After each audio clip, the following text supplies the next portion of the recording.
Welcome back everyone, Mudford here. Tonight I'm out in the shop working on the Suzuki LT80. Jeremiah was racing this, attempted to at the first hare scramble, and the motor died on him and he didn't even get to race. So we brought it home and tried to figure out what was wrong with it, and didn't have any compression. This has a Jack More Racing National engine package in it. We got that back from Jack in early 2018, so a year ago. So we thought it was still good, and then we had the problem at the first race where it died, and we found chunks of metal had gotten on top of the piston and destroyed the rings and the cylinder. So we pulled the top end apart, found all that, got it bored over a little bit more, got a new piston rings, gasket kit, put it all in, and drove it a little bit, and it did the same thing again. So we hadn't found the original problem, so I ended up tearing apart more, and I did find the culprit. It was the rod bearing, the needle bearings on the crankshaft. A couple of those had come out, end up on top of the piston, and then just destroy everything. So we got the parts, and I got it back together now just about.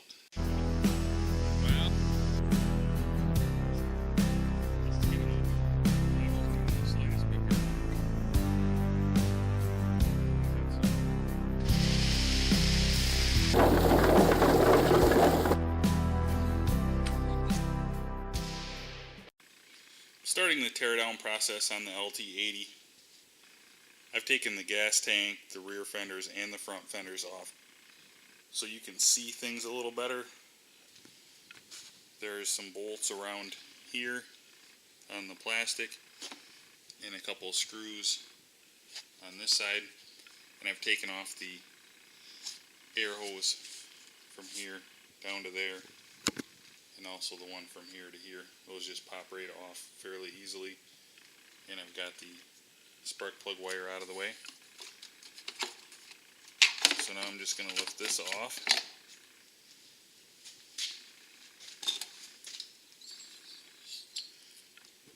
And there's a sealer for around the exhaust pipe also. Just going to slip this back in so it doesn't get lost. Got everything piled up.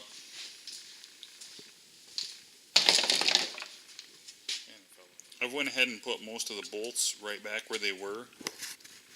There's the front gas tank mounts, the back gas tank mounts, the back plastic mounts. I do all that just so it's just less to remember. When I go to put it back together, I don't have to try to guess which bolts are which.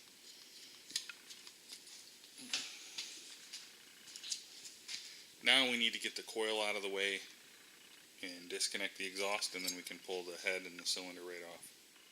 That bottom exhaust bolt's a little tricky. I just put a short socket with a universal and then an extension back, and I was able to get it loose that way. It's kind of hard to reach though. And my exhaust is different. I'm running the DG because it's the only thing that clears my shop. You can just use a 10mm socket, take that bolt out. That's what holds the coil right here. You need to get it out of the way for when your cylinder comes up out. If you have the tank and the fenders off, you can work right here easy enough with a long extension and get your 4 nuts off for the cylinder head and cylinder. And be careful, mine has washers. I have a milled head, so I have extra washers in there to account for what was milled off, so you don't want to drop and lose those. So here's what I found when I got it tore apart. You can see there's some damage right there. The ring was damaged, some scratched up, not good. So you can see here's the cylinder. We have some extensive porting. I did a video a while back about, we shipped the motor out to More Racing, to Jack Moore. I don't know if you can see it on there. And this was his, what he calls his national engine. And yeah, there's quite a bit of porting done. And he also mills the head quite a bit. It runs really good, but we just had some sort of a problem. There's a piece of metal, which I have no idea where it came from, but I've looked around and I don't see anything more. I'm hoping we're good now. So I went ahead and pulled the cylinder off, which is fairly easy on these, and sent it in and got it bored out. So we're actually bored 1 millimeter over. It was 0.5. And now we're set to put it back together. Since I already had it apart and didn't video it, I'll just kind of show you how it goes back together real quick. And then you'll be able to, I'll talk about how it came apart while I'm doing it. Getting ready to put the new piston in. And the rings are the same on these overbore. This is a Suzuki. This piston is a genuine Suzuki. And as are the rings. All the parts I got are. And these rings are a little different. The lower one doesn't have the oil control spring or whatever it's called. They're identical rings. The only thing you need to do is there's a markings. They need to be on the top of each one. And then what I've done is I've gotten the clip in on one side, and I'm going to go ahead and get it ready to put in there. I'm going to put a new wrist pin bearing in and then slip this in. I'm probably going to put a little bit of oil on that and lube up the wrist pin bearing and the wrist pin, and then put it in. Make sure everything's cleaned up here. I just put the wrist pin bearing in, and I put a little bit of this Lucas assembly lube on it. I'm probably going to lube up the cylinder a little bit with that when I put it on, and a little bit on the wrist pin here. So I've got the clip with the opening facing up on this side. The arrow goes towards the exhaust port. Focus. Got the pin just started. I'm going to go ahead and put it over and then push the pin through and then put the other clip in.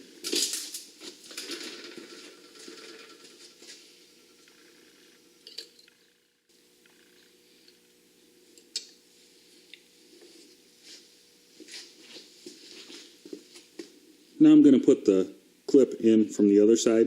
I'm going to put a rag around there so if it snaps out, I don't want to drop it down into the crankcase where I can't get it out. These little clips are always tricky to get in.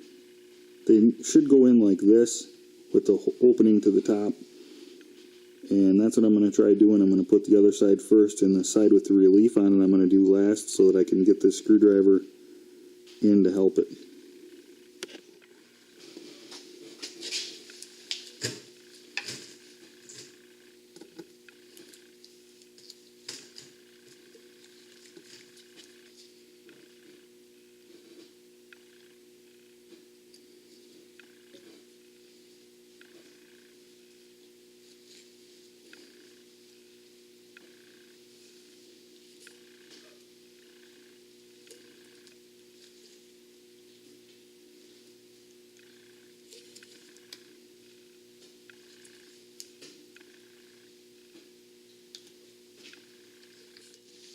Finally got the Cclip on in there, and we're ready now to finish putting it together.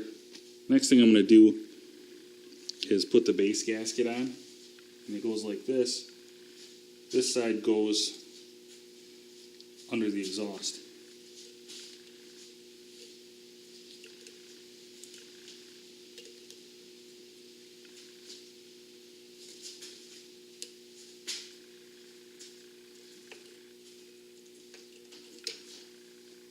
There we go.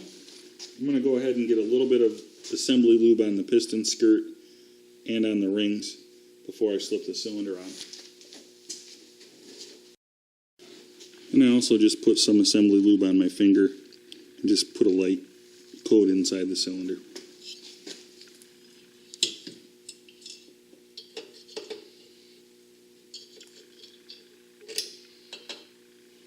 Okay, now I need to make sure that my rings are lined up with the pins in the piston before I get too carried away here.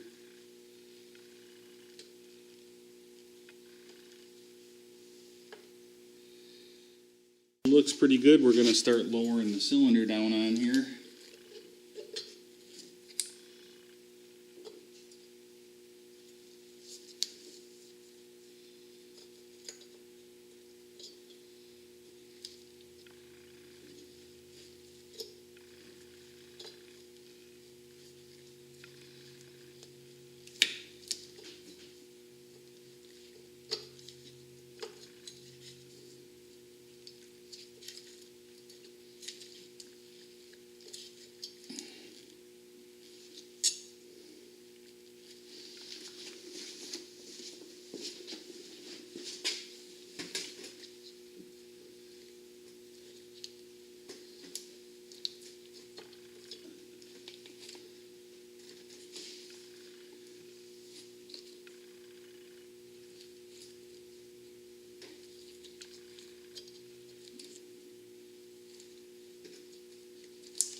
There we have it. The piston is in. It's obviously correctly. It moves freely. Now we need our head gasket. Head gasket will be next.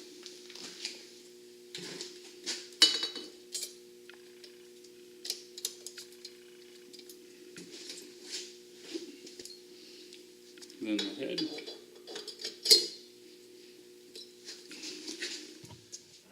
I'm going to go ahead and torque it down to roughly 100 inch-pounds. I got this off of Amazon. I don't really like the way it's graduated on here with the marks. But anyway, I'm going to try to get it close to 100. I'm going to go in 3 steps.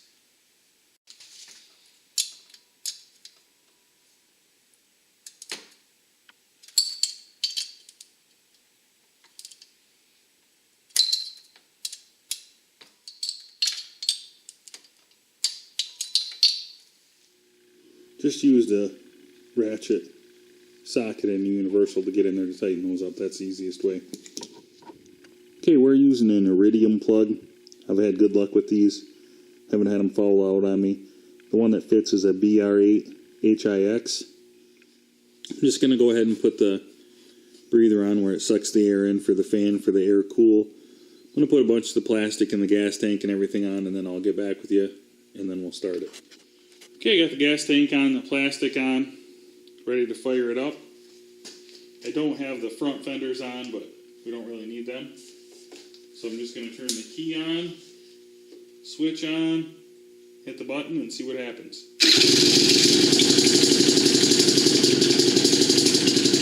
There we go.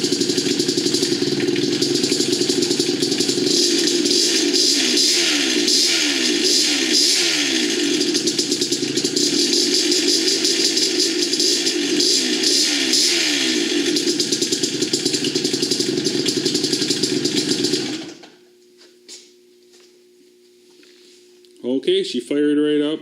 I think it's set. Sounds pretty good to me.